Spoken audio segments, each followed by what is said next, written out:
네. 자, 9번부터 여러분 같이 풀어보도록 하겠습니다. 자, 9번. 다음 중 공제받지 못할 매입세액이 아닌 것은 이랬는데요. 약간 히타 조금 틀었다가 끌게요. 좀 약간 썰러. 자, 공제받지 못할 매입세액이 아닌 것. 즉 공제받을 수 있는 매입세액을 찾으면 되겠죠. 자, 1번 거래처 증정 목적으로 시계를 구입하면서 발생한 매입세액은 이거는 접대비 관련 매입세액이기 때문에 공제받을 수 없습니다. 그 다음에 두 번째 직원의 회식과 관련된 매입세액, 이거는 복리후생비로 처리하면 되죠. 따라서 이거는 매입세액을 공제받을 수 있습니다. 그래서 답은 2번이 되네요. 공제받지 못할 매입세액이 아닌 것 이렇게 물어보니까 공제받을 수 있는 것이니까 2번이 공제받을 수 있는 것입니다. 자, 3번은 공장 부지가 뭐예요? 토지죠. 토지 관련 매입세액은 공제를 못 받습니다. 그 다음에 4번은 뭔가요? 원재료를 구입하면서 세금 계산서를 수취하지 않았으나 거래명세서로 입증된 매입세액. 거래명세서 가지고는 입증이 안 돼요. 반드시 세금 계산서로 입증을 해야 됩니다. 그래서 4번도 매입세액 불공이 되겠습니다. 다음에 10번은요. 다음 중 공제받을 수 있는 매입세액은 어느 것인가 이랬습니다. 자, 1번 택시를 이용하고 신용카드로 결제한 금액이다. 근데 우리 택시 이용에 관한 것은요. 신용카드 영수증을 혹시라도 받았다 하더라도 매입세액 공제 대상이 아닙니다. 택시비는. 그래서 택시비는 매입세액 공제 못 받아요. 다음 두 번째 제품 운반용 소형 트럭 구입과 관련된 매입세액이에요. 이거는 매입세액 공제 받을 수 있죠. 그래서 공제 받을 수 있는 것은 2번이 답이 되겠습니다. 이건 택시는 이게 택시가 된다는 얘기가 아니라 택시는 안 되는 거예요. 그 다음에 세 번째 3번은 비영업용 소형 승용차 유류대금과 관련된 매입세액. 여러분 비영업용 소형 승용차 관련된 거 매입세액 공제 안 해주죠. 그 다음에 4번에 대표이사의 개인주택의 수리비 지출과 관련된 매입세액. 이거는 사업과 무관한 거잖아요. 사장님 개인주택 수리하는 지출을 회사에서 매입세액 공제를 신청해서는 여러분 생각에도 안 되겠죠. 그래서 이것도 안 된다. 다음에 11번 매출세액에서 공제받을 수 있는 매입세액은 어느 것인가? 또 공제받을 수 있는 걸 찾아봅시다. 1번 건축물이 있는 토지를 취득하여 그 건축물을 철거하고 토지만 사용하는 경우 철거 건축물의 취득 및 철거 비용 관련 매입세액이다. 자, 이 건축물을 철거하는데 돈이 들어갔어요. 거기에 매입세액이 발생하면 공제 못 받습니다. 왜 그러냐면 토지만을 사용하려고 했단 말이에요. 이것이 바로 토지 관련 매입세액이에요. 토지를 사용하려고 건물을 철거하는 거니까. 그래서 토지 관련 매입세액은 공제 못 받는다는 거 여러분 알고 계시고, 그 다음에 두 번째 토지의 취득 및 형질 변경, 공장 부지 및 택지의 조성 등에 관련된 매입세. 이거 역시 토지 관련 매입세액 공제 못 받습니다. 다음에 3번 과세 사업에 사용하여 오던 자기 소유의 노후 건물을 철거하고 새로운 건물을 신축하는 그 경우 해당 철거 비용에 관련된 매입세액. 이건 됩니다. 조금 전에 일본에서는 건물을 철거하는 목적이 토지 사용을 위해서 건물을 철거하는 거예요. 그러니까 토지 관련 매입세액이에요. 그래서 이건 공제 못 받습니다. 그러나 3번에 있는 건물 철거 비용은 현재 노후 건물을 철거하고 새 건물을 짓기 위한 거예요. 그래서 이 철거 비용은 새 건물의 취득 원가에 가산합니다. 새 건물의 취득 가격에 가산하는 거예요. 더해준다 이 말이죠. 그래서 3번은 공제가 가능하다. 그 다음에 4번은요. 토지의 가치를 현실적으로 증가시켜 토지의 취득원가를 구성하는 비용에 관련된 매입세액이다.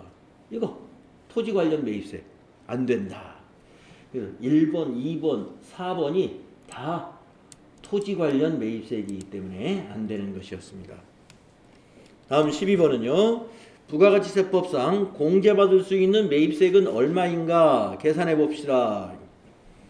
사무용품, 소모품 구입 관련 매입세액은 공제 가능합니다. 거래처 증정용 선물 세트 구입이면 이게 증정용 선물이라는 건 접대라는 거잖아요. 공제 못 받죠. 수입 원자재 관련 매입세액 공제 받죠? 예, 우리가 원자재를 수입을 하든 국내에서 구입을 하든 매입세액 공제를 해줍니다.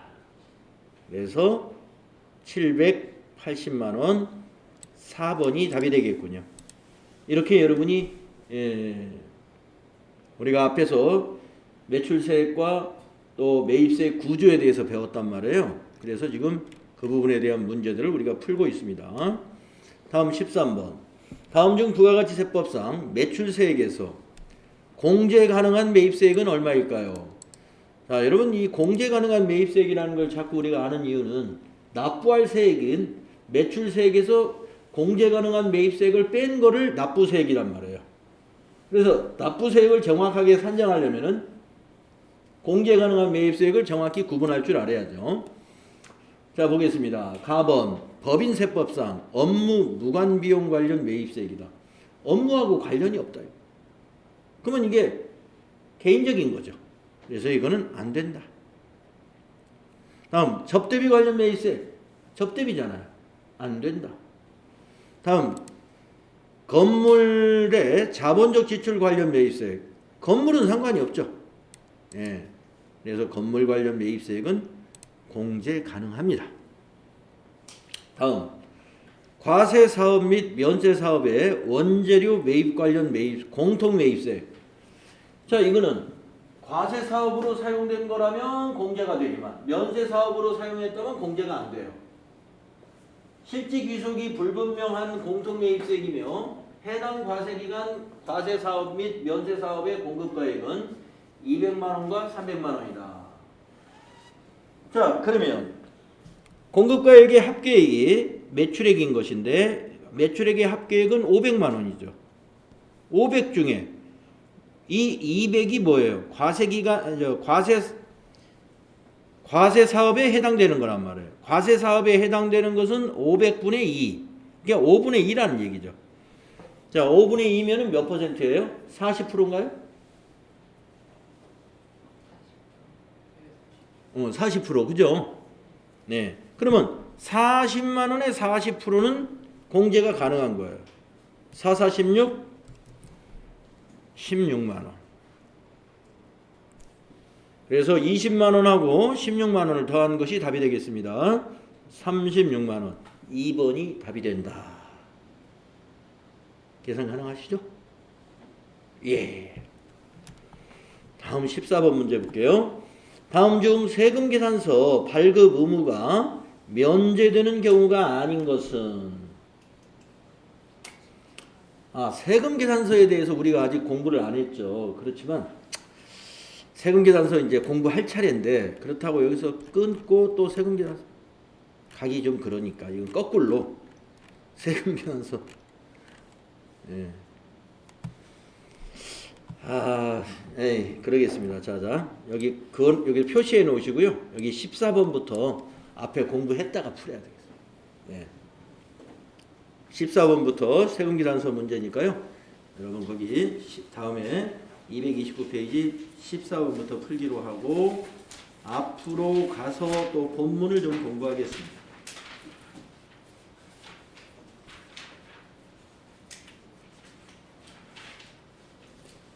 그래서 아마 여러분이 100페이지 앞으로 하시면 100페이지가 있습니다.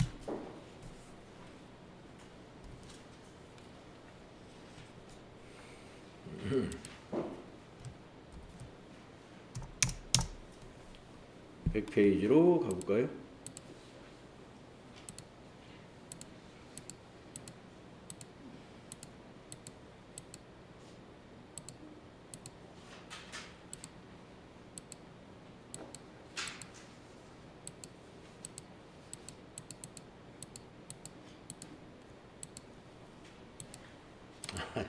1페이지로 붙였습니다. 그럴 것 같죠? 네. 90구나. 100으로 하니까 한 세월이네. 네. 네, 그래서 우리 앞에 부가가치세 이론에서 여기까지 했었어요. 면세사업, 감가상각자산의 과세사업 전환 시 매입수익 공제. 근데 어려운 내용이잖아요, 이거. 네. 이런 내용이 있었다는 거 기억하시고요. 나중에 뒤에 실무할 때 여기를 하면서 이해를 하셔야 될 것 같습니다.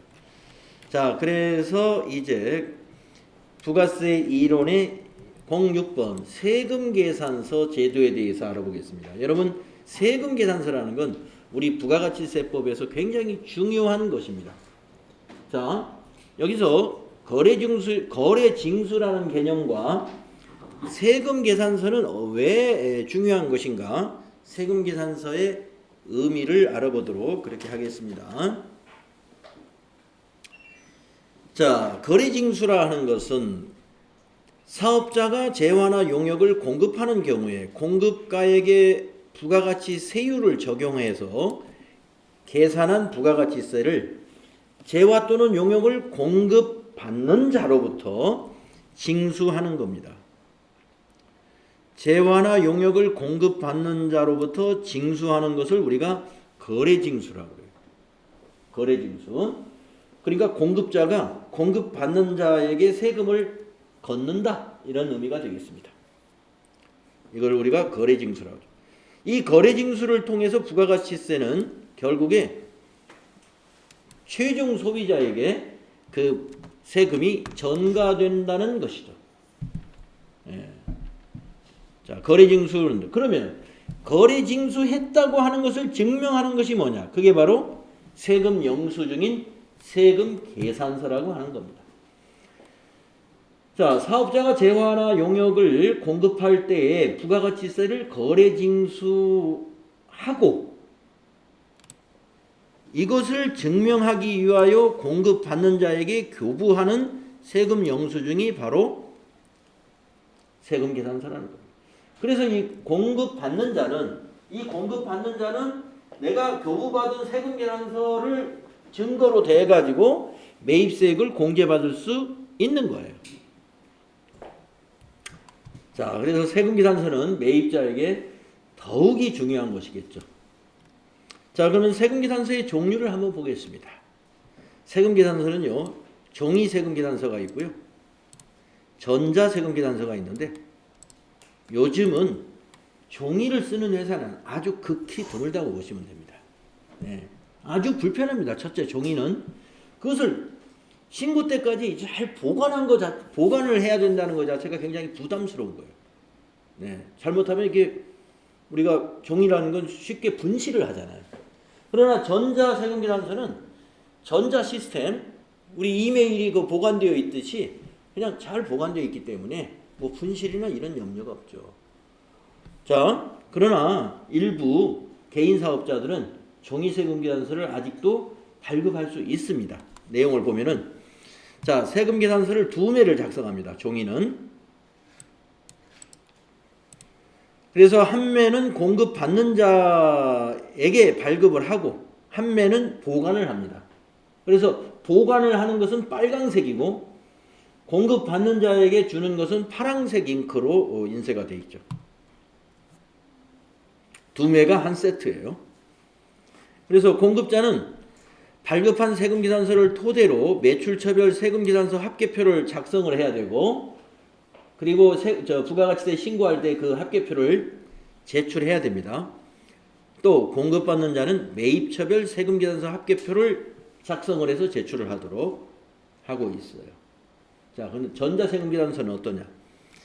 작성자의 신원 및 계산서의 변경 여부 등을 확인할 수 있는 공인인증 시스템을 거쳐서 정보통신망으로 발급하는 세금계산서라는 것이죠. 네, 그러니까 정보통신망으로 발급하니까 우리가 세금계산서를 발급할 수 있는 솔루션을 이용해 가지고 거래처의 이메일, 거래처의 그 담당자 이메일을 우리 알고 있어야 세금계산서를 발급할 수 있어요. 그래서 이메일로 전송을 하게 됩니다. 그래서 전자세금계산서의 발급 및 수치는 전산설비 시스템에 다 보관되어 있어요. 그래서 언제든지 확인이 가능합니다. 네.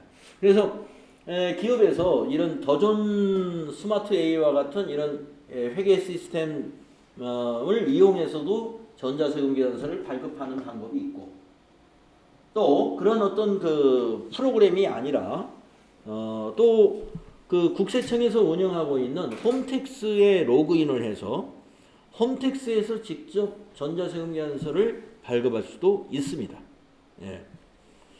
그래서 홈택스에서 발급을 할 때는 국세청 전송이라는 작업이 별도로 필요가 없죠. 예, 국세청에서 발급을 했으니까. 그런데 더존이라든가 뭐 얼마예요 또는 다른 프로그램들, 세무사랑 이러한 솔루션을 이용해서 전자세금계산서를 발급 전송했다면은 국세청에 전송하는 것까지 같이 이루어져야 돼요. 예. 그래서 전자세금계산서 굉장히 편리한 제도다 이렇게 보시면 되겠습니다. 그래서 이 전자세금계산서 제도는 이러이러한 사업자는 의무적으로 발급해야 된다 해서 의무발급자가 있어요. 의무발급자. 그래서 의무발급자는 법인사업자. 그러니까 주식회사라고 하는 데가 바로 법인 아니겠습니까? 법인은 의무발급입니다. 그 다음에 개인사업자 중에서 직전년도의 사업장별 재화 및 용역의 과세 공급가액하고 면세 공급가액이 3억 원 이상인 개인사업자는 의무발급입니다. 그러니까 우리가 이제 마트 같은 데를 보면은 과세 공급가액 하면은 뭐 술이나 음료 같은 것이 해당이 되겠고, 면세 공급가액 하면 채소나 과일 같은 게 해당이 되죠. 이걸 다 합쳐요. 그 직전년도면 작년을 말하겠죠. 작년도에 과세 면세 합쳐서 공급가액이 3억 원 이상인 개인 사업자는 그 1년에 3억 원이라는 얘기예요. 그러니까 웬만한 기업은 다 1년에 도소매업이다 그러면 저 웬만큼 장사 좀 크게 한다 그러면 어느 정도 하면 3억 원 다 되겠죠. 예. 그래서 3억 원 이상인 개인 사업자 의무 발급이다. 전자세금계산서 의무 발급이다. 법인은 무조건 의무 발급. 그 다음에 이 전자세금계산서는 아까 말씀드린 대로 발급만, 거래처에 발급만 하는 것이 아니라 이것을 발급한 사실을 전송해라. 어디다가? 국세청에. 그래서 전자세금계산서 발급일의 다음 날까지 그 발급 사실을 국세청장에게 전송해야 된다는 의무가 있다는 거죠. 네. 전송해줘야 돼요, 미리. 그래서 국세청에서 다 알고 있습니다, 미리. 어떠한 거래가 있었는지를 이 전자세금계산서 제도를 이용해가지고 부가가치세 신고 들어오기 전에 이미 다, 이번에 부가가치세 어느 정도, 수입이 있겠다. 이런 것들이 다 미리 사전에 알 수 있겠죠. 종이세금계산서는 아주 극히 양이 좀 작으니까. 자, 그래서 전자세금계산서 어떤 사업자가 의무발급 대상자이고, 그 다음에 전송은 언제까지 해야 되느냐. 이런 사실이 굉장히 중요해요. 언제까지 해야 되느냐. 다음 날까지. 발급일 다음 날까지 한다. 자, 그리고 이 세금계산서에서 말이죠. 이 필요적 기재사항이라는 것이 중요한데, 이 필요적 기재사항을 누락시키거나 정확하게 하지 않으면 이 부실기재가 돼요. 부실기재는 어떤 문제가 있냐면은 매입자가 이 부실기재 세금계산서를 발급받았을 때는 매입세 공제를 못 받습니다.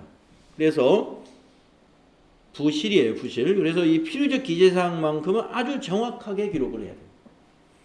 그 옆에 있는 임의적 기재사항은 기입을 하긴 해야 되는데 이것이 틀렸다고 해서 매입세 공제를 못 받는다든가 그런 아주 결정적인 손해를 보진 않아요. 자, 그래서 필요적 기재사항이 어떤 것인가 꼭 암기해 둬야 돼요. 시험에 아주 잘 나오니까. 그래서 뭐가 있느냐? 공급하는 사업자의 등록번호. 이 등록번호라는 건 사업자 번호를 말해요. 성명, 세금계산서에 보면 성명란이 있어요. 그 다음에 명칭, 성명이나 명칭. 명칭이 뭐냐면 상호 같은 거죠. 그래서 등록번호, 성명, 명칭에 굵게 이렇게 빨강색이 말이죠. 빨강색으로 이렇게 진하게 이렇게 굵게 표시가 되어 있어요. 이런 부분이. 조금 있다가 세금계산서 양식으로 한번 여러분 보시면은 그 부분이 굵게 되어 있습니다. 두 번째, 공급받는 자의 등록번호.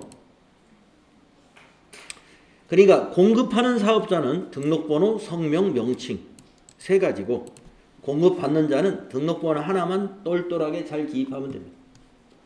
그 다음에 금액으로 가면 공급가액하고 부가가치세액 두 개를 정확히 기록해야 돼. 공급가액과 부가가치 세액. 그 다음에 날짜 쪽에서는 착성연월이 정확해야 돼. 착성연월일. 그래서 날짜에 공급연월일도 있습니다. 공급연월일.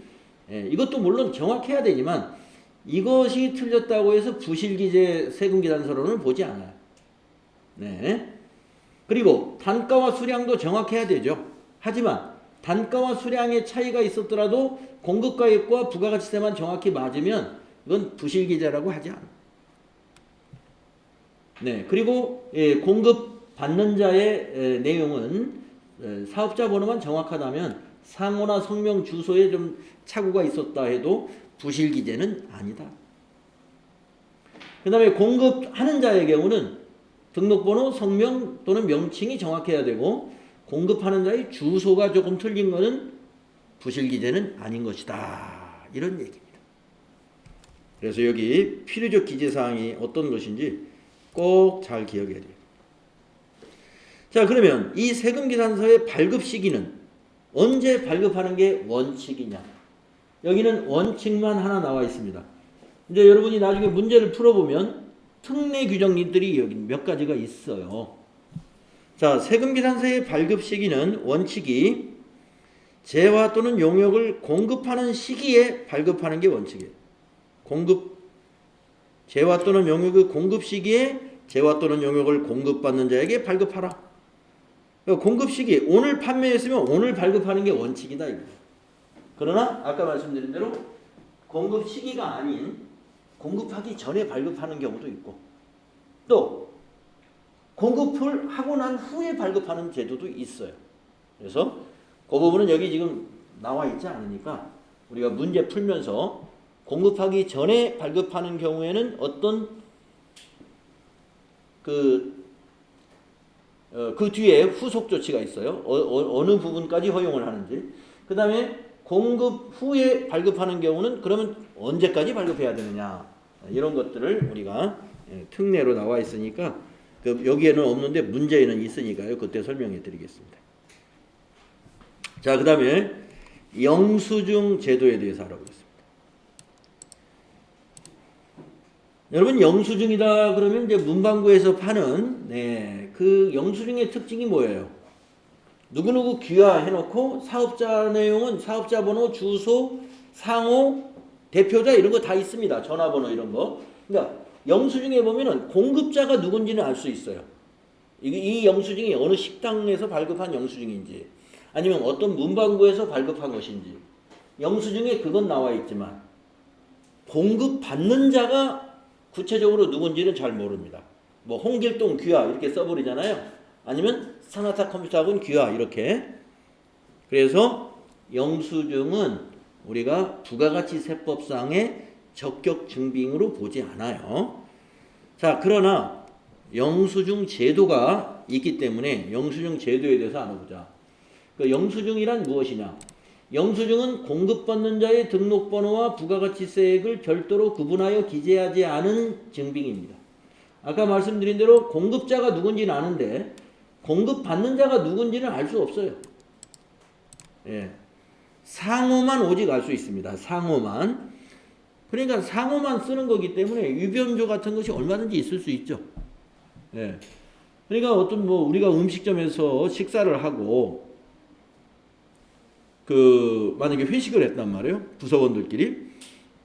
그리고 이제 음식점 그 사장님한테 영수증 하나 해주세요. 그러면 금액도 안 쓰고 탁 뜯어서 그냥 주죠. 이거 가서 쓰시라고. 예. 그러면 거기 위에 누구누구 귀하도 우리가 알아서 무슨 회사 귀하해놓고 밑에도 그냥 금액을 알아서 막 쓰는 경우 많잖아요. 그래서 이게 신뢰성이 많이 떨어지는 거죠. 자, 그러나 영수증을 발급해야 되는 대상자. 그러니까 세금계산서가 아닌 영수증을 발급하는 대상자는 여기 동그라미 2번이 굉장히 중요합니다. 간이과세자. 간이과세자는 세금계산서 발급이 불가능해요. 그렇기 때문에 영수증밖에 발급할 수 없습니다. 영수증밖에 발급이 안 돼요. 신용카드 안 되나요? 됩니다. 현금 영수증 안 되나요? 됩니다. 그러니까 신용카드는 뭐 우리 카드 가맹점에 가입하면 신용카드 다 발급할 영수증 발급 가능하죠. 또 신용카드 영수증으로 현금 영수증도 발급 가능하죠. 그런데 간이과세자가 발급한 신용카드 매출점표나 현금 영수증은 매입세 공제를 전혀 받을 수가 없어요. 그걸 받은 기업에서는. 네. 자, 그래서 간이과세자는 세금계산서 대신에 뭘 쓰고 있어요? 영수증이라는 걸 쓰고 있다. 이렇게 알아두시고, 그 다음에 그러면 일반 과세자도 영수증을 발급할 수 있는 업종이 이렇게 있다 이거예요. 원래 일반 과세자는 뭘 발급해야 됩니까? 세금계산서를 발급해야 되죠. 일반 과세자가 원래 세금계산서입니다. 그런데 이런 업종은 그냥 영수증 발급 대상자로 보는 거예요. 자, 소매업, 동네에서 개인 상대로 파는 거, 다과점 같은데, 또 음식점, 동네에 있는 음식점 이렇게 보시면 돼요. 숙박, 미용, 욕탕 및 유사 서비스, 여객 운송업, 여기에는 버스, 택시가 다 포함됩니다. 입장권을 발행하여 경영하는 사업자, 굉장히 많은 사업자들이 있죠. 입장권. 우리가 여객 운송도 버스 그 티켓이 말하자면 입장권 중에 하나라고 보여지기도 해요. 변호사, 회계사 등 전문직 사업자. 그 다음에 우정사업 조직에 소포 우편물을 방문 접수하여 배달하는 용역, 주로 사업자가 아닌 소비자에게 재와 또는 용역을 공급하는 부동산 중개업. 개인 상대로 하는 것. 주로 사업자를 상대로 하는 거 한다기보다는 개인을 상대로 해서 뭔가 소매업을 한다든가 음식을 판다든가 이런 미용이나 목욕탕이나 이런 서비스업들은 영수증 발급 대상자로 지정을 했습니다. 자, 그런데 세금 계산서나 영수증 발급을 전혀 안 해도 되는 사업자가 또 있다 이거예요. 택시, 노점, 택시 노점, 그 다음에 소매업. 아까 위에도 나왔죠. 소매업, 미용, 욕탕, 이와 유사한 서비스업. 이런 데는 영수증, 우리가 머리 하고서 영수증 잘 안 받죠. 근데 현금 주니까 현금 영수증 해주는 거죠. 현금 영수증 같은 거. 다만 소매업을 소매업의 경우는요, 공급받는 자가 소매업의 경우입니다. 소매업의 경우는 공급받는 자가 세금계산서 발급을 요구하지 않는 경우에 한정한다. 이 말은 뭐냐면 소매업의 경우에 공급받는 자가 사업자 등록증을 제시하면서 뭡니까? 매입세 공제를 세금계산서 발급을 요구하면 발급해야 된다 이 말씀이에요. 요거 잘 체크해 주세요. 소매업의 경우는 세금계산서 발급을 요구하면 해야 된다는 거. 자, 재화의 간주 공급의 경우에 아무것도 발급할 수 없습니다. 다만 여기 타사업장 반출의 경우는 세금 계산서를 발급해야 돼요. 이것도 예외가 있는 거죠. 타사업장 반출은 사업장과 사업장 간의 거래이기 때문에 세금 계산서 발급이 가능합니다. 자, 간조 임대료도 간주 공급 중에 하나예요. 아무것도 발급이 불가능하고 발급하지 않고요. 영세율이 적용 대상이 되는 일정한 재화. 영세율이 적용되는 일정한 재화라는 것은 국내 업체 간의 영세율 거래라면 세금 계산서 발급을 하지만 외국으로 직접 수출하는 경우죠. 그런 경우는 세금 계산서 발급이 불가능하죠. 주 1에 있는 내용이 그 내용입니다. 주 1. 영세율 적용 대상 거래 중 세금 계산서를 발급해야 하는 거래는 다음과 같다.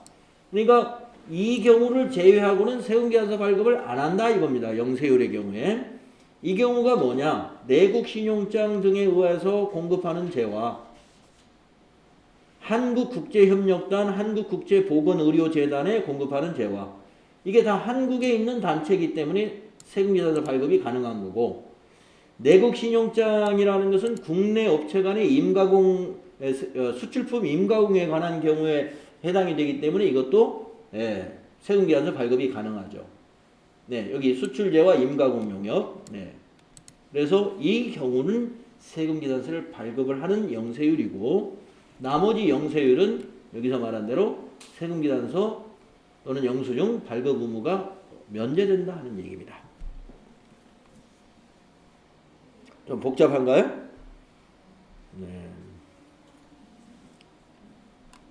거래 상대방이 세금 계산서 발급을 요구하는 경우 한번 읽어볼까요? 공급을 받는 사업자가 사업자 등록증을 제시하고 세금 계산서 발급을 요구할 때 세금 계산서를 발급할 수 있습니다. 어떤 사업자가요? 소매점. 소매점의 경우에 그래야 된다 그랬죠. 다만 목욕, 이발, 미용, 여객 운송업, 전세버스는 제외하고, 전세버스는 세금 계산서를 발급해야 된다 이 말이죠. 제외한다는 말은 입장권을 발행하여 영위하는 사업은 세금 계산서를 발급할 수 없다. 입장권을 발행하는 사업자들은 세금 계산서 발급을 할 수 없다. 좀 복잡하죠. 이제 문제 풀면서 또 정리가 좀 되실 겁니다. 자, 이렇게 해서 세금 계산서와 영수증 제도에 대해서 알아봤어요. 자, 그러면 이제 6절 신고와 납부. 신고와 납부.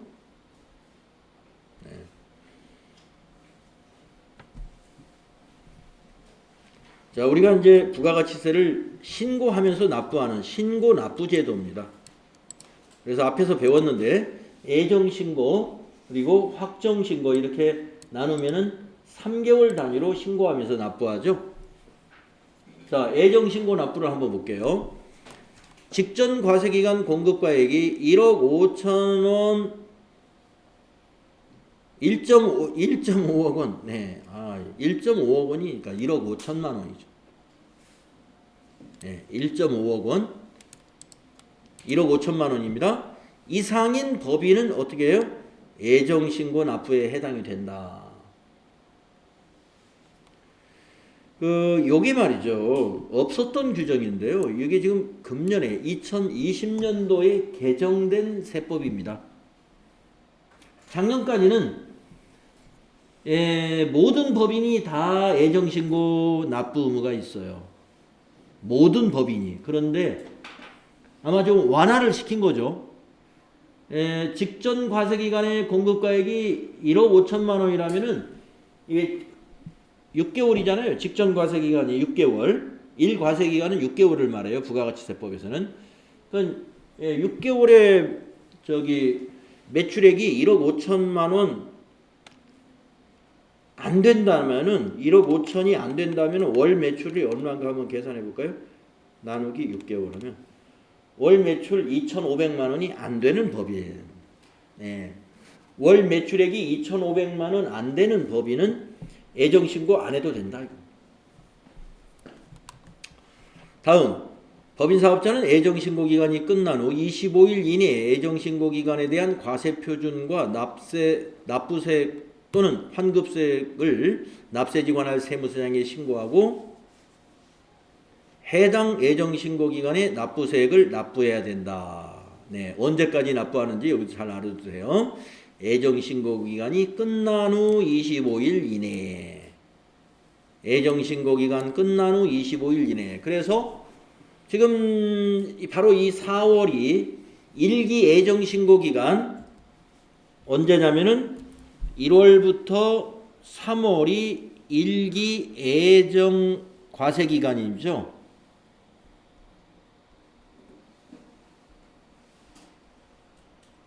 그래서 1월 1일부터 3월 31일까지의 자료를 가지고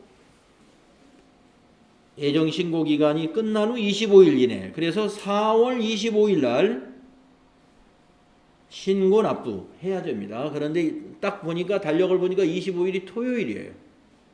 토요일은 관공서가 쉬잖아요. 그래서 저런 경우는 다음 주 월요일 날까지로 자동으로 연기가 됩니다. 그래서 4월 달은 4월 27일이 될 것 같은데요. 4월 27일일 거예요.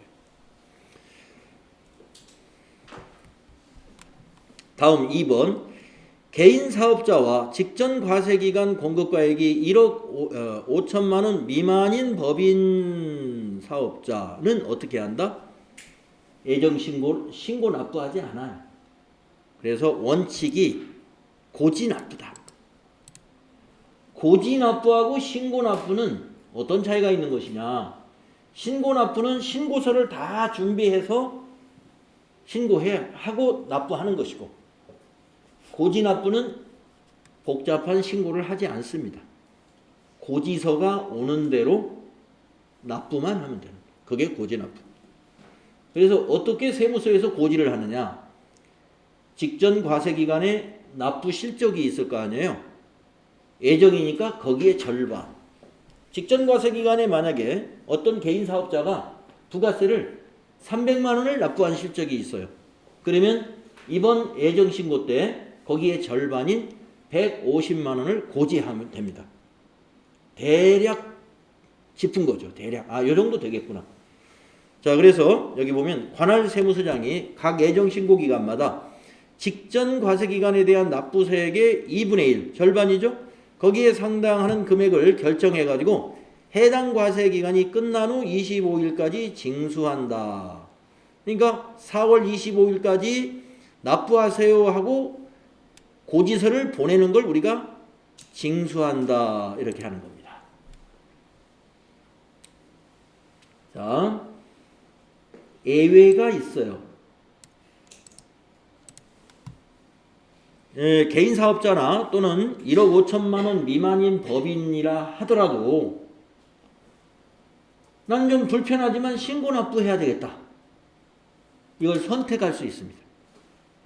근데 왜 신고 납부할까요? 불편한데. 세금이 너무 많이 고지되면 나중에 물론 환급을 받을 수도 있지만 애당초 지금 현금 사정이 어려운데 나중에 환급 받는 건 그럴 여유가 어디 있겠어요? 당장 낼 돈이 없는데. 그래서 그때는 신고하라 이겁니다. 자, 다음 사유가 있는 개인 사업자는 예정 신고 납부할 수 있다. 우리가 부가가치세라는 건 매입자한테 걷어가지고 내는 거잖아요. 근데 걷은 사실이 없는데 너무 많이 고지가 됐어. 그러면 낼 수 없는 거죠. 융자 받아서 낼 수 없는 거죠. 부가가치세라는 건 그 공급받는 자에게 징수해가지고 그걸 내주는 건데, 징수한 게 없는데 고지서가 너무 많이 왔다.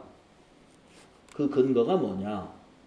그럴 때는 신고 납부하는데요. 이렇습니다. 휴업을 했다든가 우리 회사가, 아니면 뭐 지금 코로나19 사태처럼 아주 사업이 부진해가지고 전기에, 그러니까 이런 그 사업 부진 등으로 인해서 예정신고 기간의 공급가액 또는 납부세액이 직전 과세기간 공급가액 또는 납부세액의 2분의 1이 돼야 되잖아요, 원래는. 그런데 2분의 1이 아니라 3분의 1의 미달이다. 3분의 1도 안 된다 이거예요. 그러니까 아까 말씀드리면 만약에 직전 과세 기간에 우리가 어느 개인 사업자가 납부세액이 500만 원이었다고 가정을 하면 500만 원이었다고 한다면 이번에 납부해야 될 세액이 3분의 1에도 못 미친다라고 한다면 500만 원에 250이면 절반이고 또 거기에 3분의 1이니까 3으로 나누면 1억 아니죠. 160만 원도 안 된다. 납부세액을 내가 계산해 보니까. 그렇다면 3분의 1이 미달되는 거예요. 그랬을 때는 징수된 250만 원을 내지 말고 예를 들어서 납부세액이 지금 150만 원 정도가 나온다. 그러면 250 내지 말고 150을 낼 수 있는 방법이 뭐냐? 신고납부하면 된다. 신고납부. 그래서 각 애정신고기관분에 대해서 또는 또 신고납부하는 방법이 이유가 이렇게 너무 많이 3분의 1에 미달하는 경우도 해당이 되지만 애정신고기관분에 대해서 조기환급을 받으려고 할 때도 신고납부해야 돼요. 조기환급을 받는 사람도 애정신고기관분에 대해서 조기환급을 받으려면 우리가 환급받을 세액이 있다 이거예요. 그런데 납부하라고 고지서가 왔다는 거 아닙니까? 그러니까 당연히 환급을 받으려면 신고납부 해가지고 조기환급을 받아야죠. 조기환급을. 그래서 조기환급은 또 아무나 해주는 게 아니라 조기환급 대상자가 있습니다. 조기환급의 조건에 해당되는 게 이제 뒤에서 나와요. 조기환급이라는 건 뭐냐면 이 정규 시기에 신고하는 것이 아니라 그 기간에 많은 투자를 했다든가 매입세액이 그러면 갑자기 증가하죠.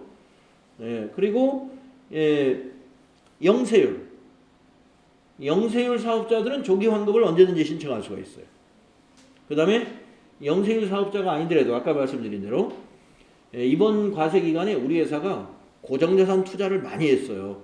그래가지고 굉장히 매입건이 많습니다. 그러면은 자금 압박을 받기 때문에 매입세액을 빨리 환급받아서 운영자금으로 쓸 목적으로 조기환급을 해주는 제도가 있습니다. 자, 확정신고납부. 사업자는 각 과세기간에 대한 과세의 표준과 납부세액 또는 환급세액을 그 과세기간이 끝난 후 25일 이내에 납세지관할 세무서장에게 신고하고 해당 과세기간에 대한 납부세액을 납부해야 한다. 다만 애정신고를 한 사업자 또는 조기에 환급을 받기 위하여 신고한 사업자는 이미 신고한 과세표준과 납부한 납부세액 또는 환급받은 환급세액은 신고하지 아니한다. 그래서 우리가 확정신고 1기로 본다면 애정신고는 1월부터 3월분을 애정신고하고 확정신고는 1기에서는 4월부터 6월분을 확정신고하는데 우리가 원래 1기를 확정하는 것은 1기부터 1월부터 6월 거를 가지고 확정하는 거예요. 그래서 1월부터 3월에 신고한 것 중에서 누락된 것이 있으면 이때 누락분을 함께 신고하면 되는 것이죠. 그래서 이것도 1월부터 6월 것까지를 언제까지 확정 신고해야 돼요? 그 과세기간이 끝난 후 25일이니까 7월 25일까지 확정 신고해주면 되겠다 이겁니다. 요거는 4월 25일까지 확정 신고하는 거. 자, 2기로 넘어가면 또 기준이 달라지겠죠. 2기는 7, 8, 9, 3개월치를 애정신고 기간으로 해서 10월 25일 날 신고 납부하고 2기 확정은 10, 11, 12, 3개월치를 가지고 1월 25일 그 다음에 1월 25일 날 신고 납부한다 이거. 자, 폐업을 한 사업자는요 이러한 과세기간까지 기다리지 않습니다.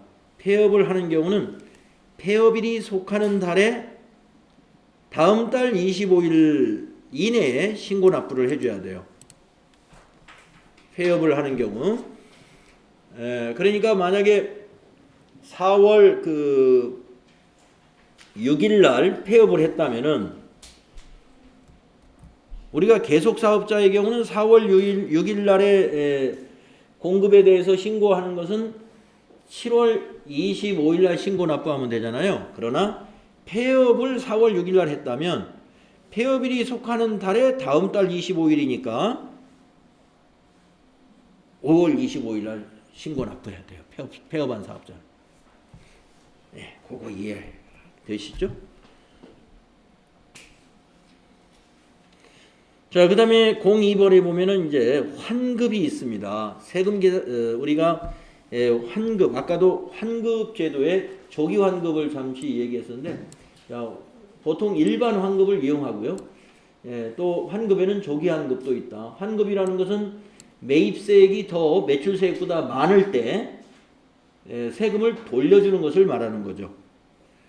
자, 환급, 일반 환급을 보면은 각 과세기간별로 그 과세기간에 대한 환급세액을 확정 신고한 사업자에게 그 확정 신고 기한이 지난 후 30일 이내에 환급을 해줍니다. 예정 신고 때 환급세액이 발생하면 신고는 하지만 실제로 세무서에서 일반 환급의 경우에는 해주진 않아요. 자, 예정 신고 기간에 만약에 환급세액이 발생하면 어떻게 하느냐? 신고를 받아주고 실제 환급은 하지 아니하고 있다가 확정 신고 때 납부세액에서 그걸 차감해줘요. 네. 확정 신고 때도 환급세액이 발생한다. 그러면 예정 신고 때 환급받아야 될 세액과 확정 신고 때 또 추가로 환급받을 세액이 합쳐지겠죠. 그것을 30일 이내에 환급을 해줍니다. 그럼 만약에 확정 신고 7월 25일 날 했어요. 그러면 환급은 언제 돼요? 8월 25일까지는 환급을 해준다 이거예요. 그 사이에 긴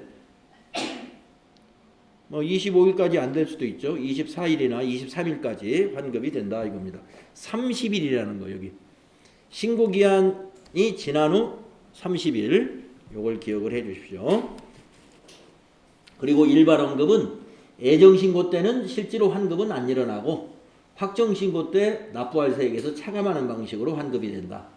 그런데 조기 환급은 그냥 바로바로 해주는 거예요. 자, 조기 환급의 대상을 볼까요? A. 첫째, 영세율 사업자. B. 둘째, 사업 설비를 신설, 취득, 확장 또는 증축이 꽤 크게 있었던 사업자. 그 다음에 세 번째, 사업자가 재무구조 개선 계획을 이행 중인 사업자. 그래서 이 세 번째 있는 사업자 재무구조 개선 계획이라는 건 우리가 사업자 중에서 좀 어려운 사업자입니다. 어려운 사업자들이 그 재무구조 개선 계획이라는 어떤 절차가 있는데 이러한 어려운 사업자는 국세청에서 좀 도와주겠다 하는 취지에서 조기환급을 해줘요. 자, 조기환급 기간은 언제냐? 예정신고 기간 중에도 해주고요. 또는 과세기간의 최종 3개월 중에, 즉 이건 확정 과세기간이죠. 예, 예정신고 기간 중에도 되고 과세기간, 확정 과세기간 그 3개월 뒤에 그때도 되고 매월 해도 되고 또는 매 2월 해도 되고. 무슨 얘기냐? 조기환급 기간은 언제든지 할 수도 있다 이겁니다. 다음 세 번째, 조기환급 방법은 조기환급 기간이 끝난 날로부터 25일 내에 하니까 매월 25일까지 하면 돼요. 그래서 조기환급 기간이 끝난 날로부터 25일 내에 조기환급 기간에 대한 환급세액을 관할 세무서장에게 신고하면 되니까 매월 하는 사업자다 그러면 매월 다음 달 25일 날 한 달치씩 신고하면 되고, 두 달마다 하겠다 그러면은 두 달씩 끊어서 그 다음 달 25일 날 두 달 단위로 계속 조기환급을 신청하면 되겠죠.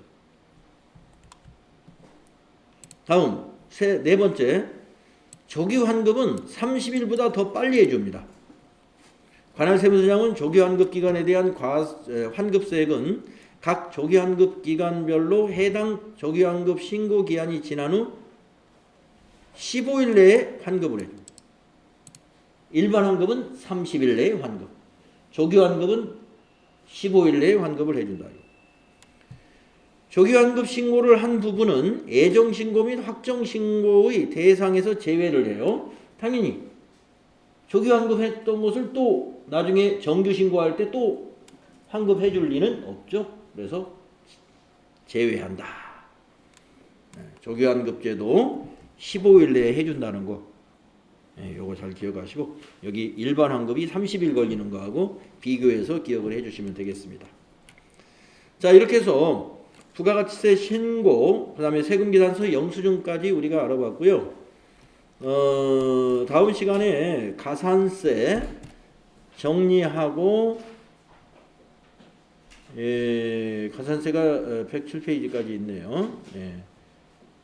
그리고 간이과세자, 다음 시간에 부가세 이론을 다 마치는 걸로 하고요. 시간이 되면 뭐 뒤에 있는 문제까지도 한번 푸는 걸로 하겠습니다. 자, 그러면은 여러분 10분간 쉬었다가 부가가치세 가산세 제도 다음 시간에 설명드릴게요.